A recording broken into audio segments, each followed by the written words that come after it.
People who have met their online friends, what made you instantly regret it?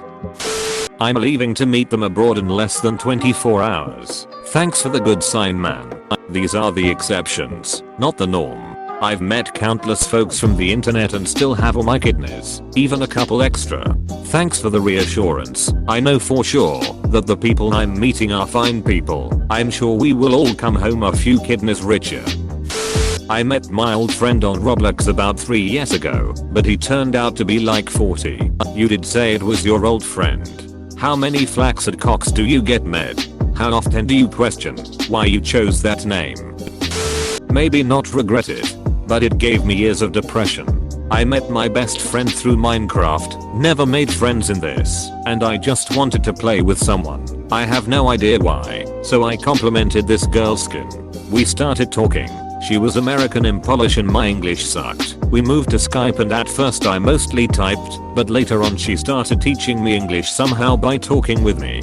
She was 1 year older. We knew each other for almost a year, and I was staying up all night just to talk to her and her friends that she introduced to me. She was also depressed, so we talked with each other, and she was the first person that truly listened to me. We had plans of visiting each other, and then our mutual friend told me she committed suicide. 4 years passed by and now at least I can talk about it and not cry. Still miss her very much though. I met a girl in college who was amazing.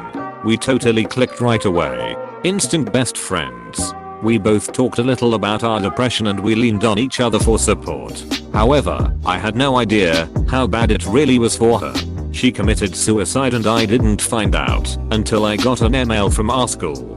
I went to a support group with her boyfriend and mother for a time. I still think about them and I miss her so very much. I'm so sorry for your loss. I'm glad you got that chance of closure by coming to support group with her boyfriend and mom. This pain never goes away. It becomes more of a whisper in the background, I would say, but I hope we will both go through it. Met a girl I really liked on WoW, but she lived in another country. After a couple of vacations there it turned into a relationship. Made the decision to move and start a new life there with her. After living there for 4 months I slowly realized she was crazy as hell. Huge mood swings paired with a lot of aggression. Ended up getting stabbed in the side by her while asleep. Needless to say, after getting out of the hospital I took the first plane back home. She's still in a psychiatric hospital. What did she stab you with? My new filleting knife. Happy she grabbed that instead of one of the older blunt ones. Luckily she missed any fiddle parts, and it was only a 4-day stay at the hospital for observation. He catfished me.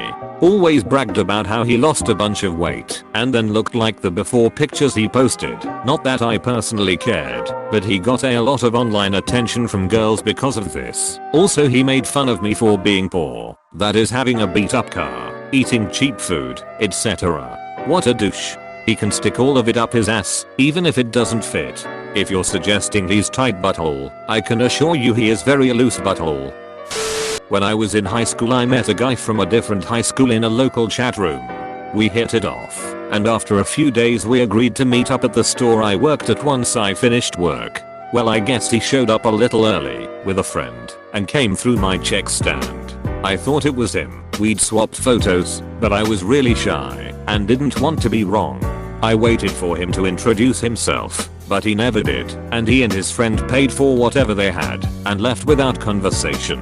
I was still hopeful that wasn't the guy, so I waited up for him for an hour after my shift. Of course, he never showed, because that absolutely was the guy. He must have been disappointed when he met me in the checkout line, and instead of being a decent person and saying he wasn't interested, he just ghosted me. If I could go back in time, I definitely would have said something to him at the check stand. That's my one regret. FYI, that's all on him. He made it awkward. Yeah, now that I'm an adult I realize that that guy was just a douche. The kind of guy he was, he probably laughed about it in the car and felt absolutely zero remorse. I wish when I was younger I understood that people like that were not worth my time. But I do now, and that's something.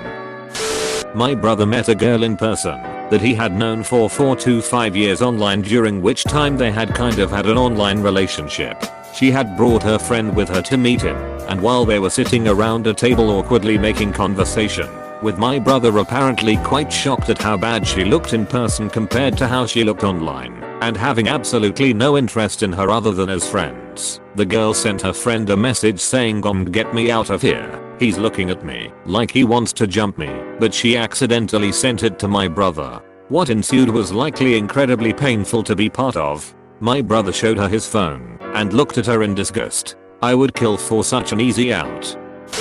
Turns out my internet friend was a registered sex offender. He was a former high school teacher who was having sex with one of his 15-year-old students. I thought the guy seemed a bit odd, but when I saw the headline in the newspaper, a lot about his strange reclusive lifestyle started making sense. We are no longer friends. Wow. This exact thing happened to me. How could you do that to those 15-year-olds, you monster? Thank you for watching. If you enjoyed this video, don't forget to like, subscribe, and click that notification bell so that you can see when I upload new daily content. Goodbye.